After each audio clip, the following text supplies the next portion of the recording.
Assalamualaikum warahmatullahi wabarakatuh. Saya Misal Oktavela dengan NIM 1202072336. Kelas IAF semester 6. Saya akan menjelaskan materi mata kuliah Etika Tanggung Jawab Profesi Hukum. Materi yang pertama yaitu pentingnya mempelajari etika di perguruan tinggi. Istilah etika berasal dari kata Latin, yaitu eti. Dalam bahasa Gerik, etikos sama dengan a body of moral principles of values. Etik sama dengan arti sebenarnya ialah kebiasaan, habit, kostum. Jadi dalam pengertian aslinya, apa yang disebutkan baik itu ialah yang sesuai dengan kebiasaan masyarakat atau dewasa itu. Etika ialah suatu ilmu yang membicarakan masalah perbuatan atau tingkah laku manusia, mana yang dapat dinilai baik dan mana yang jahat. Etika diartikan sebagai seperangkat prinsip moral yang membedakan apa yang benar dan apa yang salah. Etika merupakan bidang normatif karena menentukan dan menyarankan apa yang seharusnya orang lakukan atau hindarkan. Pentingnya mempelajari etika di perguruan tinggi bagi seorang mahasiswa. Etika dengan mahasiswa memiliki hubungan yang sangat erat. Etika sangat berperan penting terhadap diri mahasiswa maupun orang lain. Dengan memahami peranan etika, mahasiswa dapat bertindak sewajarnya dalam melakukan aktivitasnya sebagai mahasiswa, misalnya di saat mahasiswa berdemonstrasi. Menuntut keadilan etika menjadi sebuah alat kontrol yang dapat menahan mahasiswa agar tidak bertindak anarkis. Selanjutnya, tujuan etika. Tujuan etika yang dimaksud merupakan tujuan akhir dari setiap aktivitas manusia dalam hidup dan kehidupannya, yaitu untuk mewujudkan kebahagiaan. Tujuan utama etika yaitu menemukan, menentukan, membatasi, dan membenarkan kewajiban, hak, cita-cita moral dari individu dan masyarakatnya, baik masyarakat pada umumnya, khususnya masyarakat profesi. Dan untuk mempelajari etika adalah untuk menciptakan nilai moral yang baik. Fungsi etika. Etika berfungsi sebagai penilai, penentu dan penetap terhadap sesuatu perbuatan yang dilakukan oleh manusia, yaitu apakah perbuatan tersebut akan dinilai baik, buruk, mulia, terhormat, hina, dan sebagainya. Dengan demikian, etika tersebut berperan sebagai konseptor terhadap sejumlah perilaku yang dilaksanakan oleh manusia. Etika lebih mengacu kepada pengkajian sistem nilai-nilai yang ada. Objek etika, hubungan etika dengan moral, hubungan etika dengan agama, hubungan etika dengan filsafat. Yang pertama, objek etika. Objek dari etika adalah moralitas manusia. Sebelumnya telah disinggung pula bahwa satuan dari moralitas itu adalah moral. Moral sendiri merupakan salah satu norma sosial. Atau meminjam istilah Hans Kelsen, moral adalah regulation of internal behavior. Jika moral merupakan suatu norma, maka dapat dipastikan moral mengandung nilai-nilai karena norma adalah konkretisasi dari nilai. Menurut pendapat Ahmad Amin, yang mengemukakan bahwa perbuatan yang dimaksud sebagai objek etika ialah perbuatan sadar, baik oleh diri sendiri atau pengaruh orang lain yang dilandasi oleh kehendak bebas dan disertai niat dalam batin.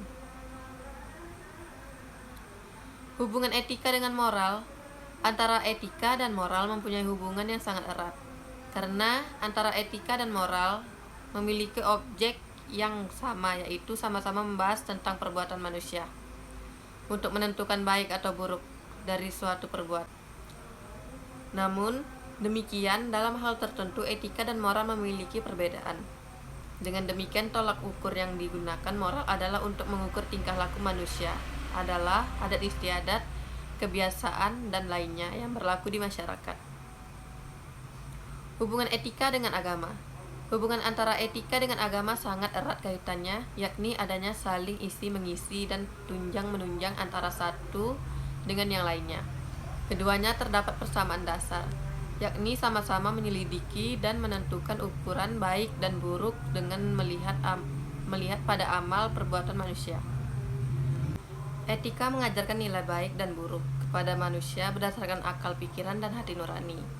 Sedangkan agama mengajarkan nilai baik dan buruk kepada manusia berdasarkan wahyu atau kitab suci yang kebenarannya absolut atau mutlak dan dapat diuji dengan akal pikiran. Hubungan etika dengan filsafat.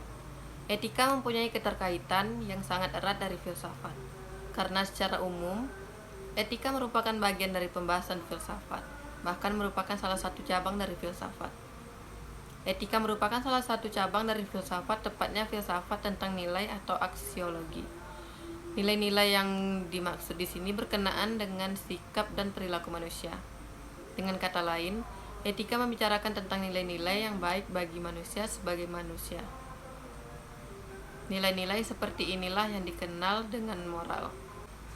Materi selanjutnya tentang hubungan etika dengan filsafat. Pengertian filsafat. Secara etimologi, filsafat berasal dari bahasa Yunani yaitu philosophia. Philo atau philien berarti cinta. Sophia berarti kebijaksanaan. Dalam bahasa Arab disebut philosoph. Kemudian ditransfer ke dalam bahasa Indonesia menjadi filosof atau filsuf. Secara terminologi, Plato berpendapat bahwa filsafat adalah pengetahuan yang mencoba untuk mencapai pengetahuan tentang kebenaran yang asli. Selanjutnya, tujuan etika dalam filsafat. Mendapatkan ide yang sama bagi seluruh manusia di setiap waktu dan tempat tentang ukuran tingkah laku yang baik dan buruk sejauh yang dapat diketahui oleh akal pikiran manusia. Selanjutnya, keterkaitan etika dengan filsafat. Etika mempunyai keterkaitan yang sangat erat dengan filsafat, karena secara umum etika merupakan bagian dari pembahasan filsafat dan merupakan salah satu cabang dari filsafat. Bagian-bagian dari filsafat. Yang pertama yaitu metafisika, yaitu kajian di balik alam yang nyata. Yang kedua, kosmologia, yaitu kajian tentang alam. Yang ketiga, logika, yaitu pembahasan tentang cara berpikir cepat dan tepat. Yang keempat, etika, yaitu pembahasan tentang tingkah laku manusia. Yang kelima, teologi, yaitu pembahasan tentang ketuhanan. Yang keenam, antropologi, yaitu pembahasan tentang manusia. Selanjutnya, materi tentang apa itu profesi hukum, macam-macam profesi hukum, dan undang-undangnya. Yang pertama, apa itu profesi? Profesi secara etimologi berasal dari kata profession, bahasa Inggris, yang berasal dari bahasa Latin professus, yang berarti mampu atau ahli dalam suatu bentuk pekerjaan. Profesi dapat diartikan sebagai suatu pekerjaan atau jabatan yang menentukan keahlian, yang didapat melalui pendidikan dan latihan tertentu. Menurut persyaratan khusus, memiliki tanggung jawab dan kode etik tertentu. Pekerjaan yang bersifat profesional berbeda dengan pekerjaan lainnya, karena suatu profesi memerlukan kemampuan dan keahlian khusus dalam melaksanakan profesinya. Profesi juga diartikan sebagai suatu jabatan atau pekerjaan tertentu yang mensyaratkan pengetahuan dan keterampilan khusus yang diperbolehkan dari pendidikan akademis yang intensif. Profesi adalah suatu pekerjaan atau jabatan yang menuntut keahlian tertentu. Artinya, suatu pekerjaan atau jabatan yang disebut profesi tidak dapat dipegang oleh sembarang orang, tetapi memerlukan persiapan melalui pendidikan dan pelatihan secara khusus. Selanjutnya, apa itu profesi hukum? Profesi hukum merupakan suatu pekerjaan yang dilakukan secara profesional dan berkaitan dengan hukum, di mana dalam mendapatkan izin untuk menjalankan profesi hukum haruslah menempuh pendidikan khusus sesuai dengan jurusan atau konsentrasi profesi hukum yang diminati. Karena dalam profesi hukum itu sendiri terdapat beberapa macam pekerjaan. Yang selanjutnya, macam-macam profesi hukum dan undang-undangnya. Yang pertama ada polisi.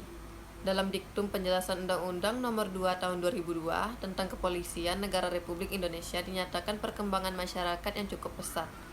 Seiring dengan merebaknya fenomena supermas hukum, hak asasi manusia, globalisasi, demokratisasi, desentralisasi, transparansi, dan akuntabilitas telah melahirkan berbagai paradigma baru dalam melihat tujuan, tugas, Fungsi, wewenang, dan tanggung jawab kepolisian negara Republik Indonesia yang selanjutnya menyebabkan pula tumbuhnya berbagai tuntutan dan harapan masyarakat terhadap pelaksanaan tugas kepolisian negara Republik Indonesia yang makin meningkat dan lebih berorientasi kepada masyarakat yang dilayaninya. 2. Jaksa. Dalam penjelasan umum Undang-Undang Nomor 16 Tahun 2004 tentang Kejaksaan dinyatakan bahwa Undang-Undang Dasar Negara Republik Indonesia tahun 1945 menentukan secara tegas bahwa negara Indonesia adalah negara hukum. Sejalan dengan ketentuan tersebut, maka salah satu prinsip penting negara hukum adalah adanya jaminan kesederajatan bagi setiap orang di hadapan hukum, atau equality before the law. Oleh karena itu, setiap orang berhak atas pengakuan, jaminan, perlindungan, dan kepastian hukum yang adil, serta perlakuan yang sama di hadapan hukum. Yang ketiga, hakim. Hakim adalah mereka yang akan menegakkan keadilan di dalam ruang sidang pengadilan.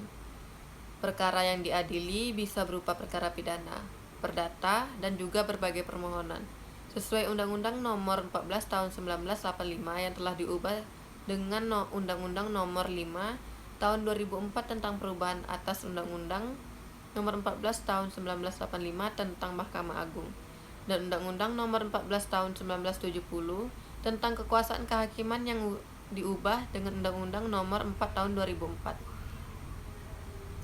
Yang keempat, advokat. Advokat merupakan salah satu lembaga atau organisasi yang memiliki peran yang sangat strategis dalam penegakan hukum di suatu negara. Advokat di negara maju mempunyai status sosial tinggi dibandingkan dengan profesi lainnya. Dalam Undang-Undang Nomor 18 Tahun 2003 ini dengan jelas mengatur mengenai pengangkatan, sumpah, status, penindakan, dan pemberhentian advokat serta hak dan kewajiban advokat. Yang kelima, notaris. Notaris adalah pejabat umum yang berwenang untuk membuat akta autentik sejauh pembuatan akta autentik tertentu tidak dikhususkan bagi pejabat umum lainnya. Notaris diatur dalam Peraturan Undang-Undang Nomor 30 Tahun 2004 ini merupakan penggantian peraturan jabatan notariat. Materi selanjutnya tentang kode etik profesi hukum. Yang pertama, kode etik profesi. Kode etik profesi merupakan hasil pengaturan diri profesi yang bersangkutan, dan ini perwujudan nilai moral yang hakiki yang tidak dipaksakan dari luar. Kode etik profesi hanya berlaku efektif apabila dijiwai oleh cita-cita dan nilai-nilai yang hidup dalam lingkungan profesi itu sendiri. Kode etik merupakan rumusan norma-norma moral manusia yang mengemban profesi itu. Kode etik profesi menjadi tolak ukur perbuatan anggota kelompok profesi dan merupakan upaya pencegahan berbuat yang tidak etis bagi anggotanya. Yang kedua, fungsi kode etik. Menurut Sumaryono, fungsi kode etik profesi memiliki 3 makna, yaitu yang pertama sebagai sarana kontrol sosial, yang kedua sebagai pencegah campur tangan pihak lain, dan yang ketiga sebagai pencegah kesalahpahaman dan konflik. Yang ketiga, etika profesi hukum. Kehidupan manusia dalam melakukan interaksi sosialnya selalu akan berpatokan pada norma tatanan hukum yang berada dalam masyarakat tersebut. Manakala manusia melakukan interaksinya tidak berjalan dalam kerangka norma atau tatanan yang ada, maka akan terjadi bisa dalam proses interaksi itu. Sebab tidak bisa dipungkiri bahwa manusia memiliki kecenderungan untuk menyimpang dari norma atau ketatanan yang ada, karena terpengaruh oleh adanya hawa nafsu yang tidak terkendali. Hal yang sama juga akan berlaku bagi yang namanya profesi, khususnya profesi hukum. Baiklah, sekian materi dari saya. Wassalamualaikum warahmatullahi wabarakatuh. Terima kasih.